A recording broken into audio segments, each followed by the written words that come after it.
So now I'm going to show you how to utilize a social media worm toolkit, and this one's called the Ghost Eye Worm Toolkit. These are designed to be very simple to use. You don't need to be a malware author or even a coder really to utilize these toolkits, and that's sort of the point. And when we take a look at Ghost Eye, you can see that there are about 8 tabs. One of them is the downloader, which I just showed you, and then you can define where you want to deposit it. I'll deposit it on the desktop. You can add additional tools to startup. You can identify how it's going to spread. In this case, since it's a social media tool to spread via social media, then we can spread through Skype, Facebook, Steam, and even other chat sites. Now, I'm not going to do that because I don't want to spread this virus. You can set up fake error messages.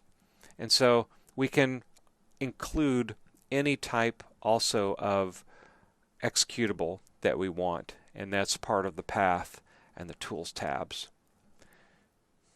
And so we can write these fake messages. It might be informational, or we can say funny cat pic, anything to help propagate this. We can change the assembly, which is the descriptor, and then go in and actually build the worm.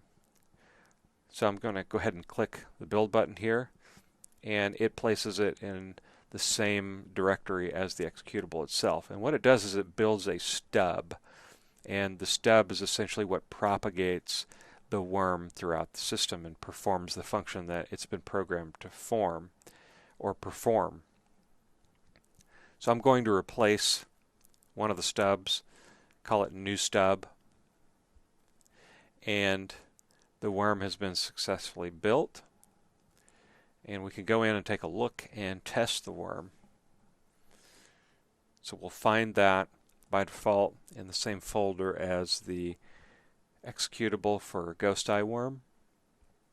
Expand that out. You see the new stub.exe, and when we run that, you see our little viral message. You might have an image in there, and in the background could be executing some malicious code and then spread through social media. So Ghost Eye Worm is an example of a social media worm toolkit.